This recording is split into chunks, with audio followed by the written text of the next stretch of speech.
हम सब जानते हैं ये बात कि टाटा आज के डेट में कितना बड़ा साम्राज्य है, कितना बड़ा साम्राज्य है कि जो पूरे देश में नहीं बल्कि पूरी दुनिया में फैला हुआ है। शायद ही क्या कोई भी आज के डेट में नहीं होगा जिसने टाटा ग्रुप का नाम नहीं सुना होगा, जिसने टाटा जैसे बड़े साम्राज्य का नाम नहीं सुना होगा। लेकिन हमारे दिमाग में ये बात कभी नहीं आई है कि आखिर में टाटा कंपनी की शुरुआत हुई कैसे।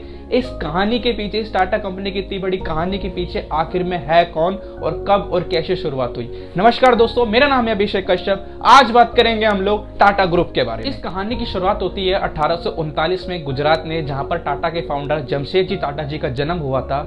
जमशेदजी टाटा जी के फादर नुसरवानजी टाटा पारसी समुदाय के पहले वो शख्स थे जिन्होंने अपनी लाइफ में बिजनेस की शुरुआत करी थी।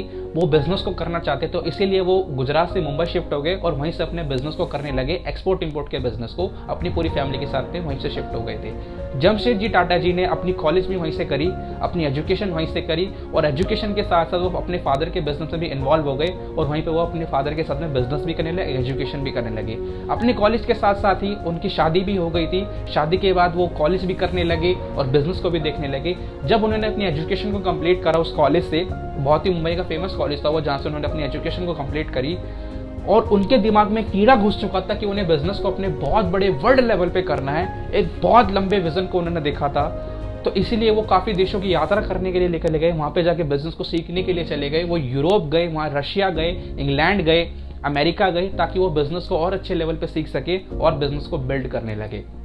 जब वो वापसी आए तो उनका एक ही सपना था कि भैया आप तो मेरे को बिजनेस में बहुत बड़ा करना है, बहुत बड़ा बनना है और बिजनेस को एक बिजनेस के लेवल पे लेके जाके करना है। लेकिन उस टाइम पर बिजनेस को बिजनेस के तरीके से करने के लिए इंडियंस के पास इतना हक नहीं था, क्योंकि उस टाइम पर इंडिया के अंदर ब्रिटिश साम्राज्य था। उस टाइम पे ब्रिटिश रूल हुआ करते थे। लेकिन तब भी ऐसे रूल्स के कारण भी उनको इस चीज़ से फर्क नहीं पड़ा। उन्होंने सब जो ठान लिया था, मतलब ठान लिया था कि उन्हें बिजनेस करना है और बहुत बड़े लेवल पे करना है, तो उन्होंने उस रूल की परवाह नहीं करी और बिजनेस को करना स्टार्टअप कर दिया।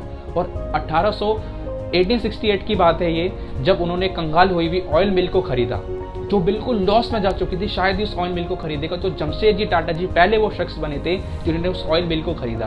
और ऑयल मिल को खरीदने के बाद उन्होंने उसे कॉटन मिल में तब्दील करा, पैसा लगाने के बाद। और कॉटन मिल में तब्दील करने के बाद उनकी किस्मत इतनी चमकी कि वहां से उनको प्रॉफिट जनरेट होने लगा। कि किस्मत नहीं थी, ये उनकी मेहनत थी जो उन्होंने इतना बड़ा रिस्क लिया। कंगाल हुए भी ऑयल मिल को खरीद के कॉटन मिल में तब्दील करा। एक तो खरीदा उसका पैसा, उसके बाद जो उसको चेंज करे उसका पैसा अलग। इतना बड़ा रिस्क लेने के बाद में, सीखने के बाद में, और इतना प्रॉफिट उन्होंने कमाया कि उस ऑयल मिल को थोड़े टाइम के बाद उन्होंने बेच दिया। और उसी ऑयल मिल से कमाए हुए पैसे से उन्होंने और ज़्यादा बिजनेस को ग्रो करा और तरह तरह की कंपनियां खोली। मिल्क की कंपनी खोली, आयरन स्टील की कंपनी खोली, तरह तरह की कंपनी खोली और उससे बहुत ज़्यादा प्रॉफिट कमाया। जब उनके बिजनेस एक पटरी पे आ चुका था तो वो बहुत अच्छे तरीके से पैसे कमा रहे थे।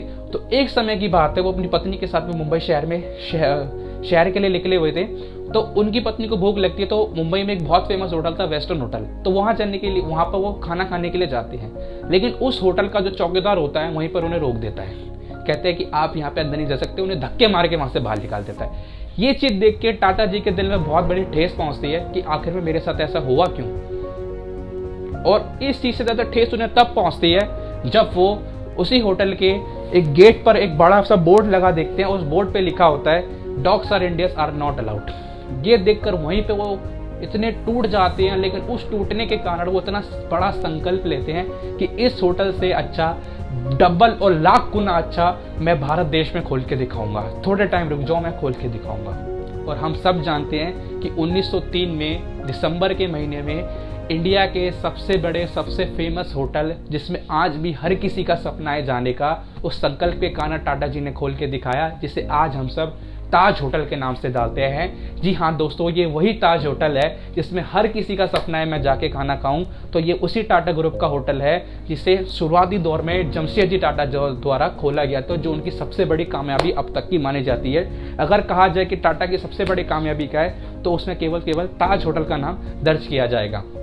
तो इसी तरीके से ताज होटल दुनिया को तो नहीं कह सकते, इंडिया का एक बहुत बड़ा फेमस होटल बना और बहुत ज़्यादा वहाँ से टाटा ग्रुप की ग्रोथ होने लगी। इसी के साथ साथ बहुत सारी कंपनियों में भी घुसे, iron steel company, milk company, जैसे कि मैंने पहले बताया, और बड़े लेवल पे करने लगे। और आज हम सब जानते हैं कि टाटा इंडस्ट्री एक इंडस्ट्री वो बन चुका है आज के डेट में। टाटा साम्राज्य आखिर में है क्या। इसी तरीके से टाटा और ग्रो करता रहा और आज तो हमें बताने की जरूरत ही नहीं है कि टाटा है क्या आखिर में। इसी तरीके से काम करते करते 1909 में जमशेदजी टाटा जी हम सबको अलविदा कह के चले गए, और लेकिन एक सीख हमें दिखा के जरूर गए, जो कि मैं नहीं बताऊंगा, आपको जो समझ आया वो कमेंट बॉक्स में आप सीख के बता सकते हैं। मिलता हूं सभी दोस्तों से अगली वीडियो में। अगर आपको ये वीडियो पसंद आई तो प्लीज़ अपने दोस्तों के साथ में शेयर जरूर कीजिएगा, लाइक जरूर कीजिएगा, ताकि उनका भी इस कहानी को सुन के हौसला बढ़ सके। जय हिंद।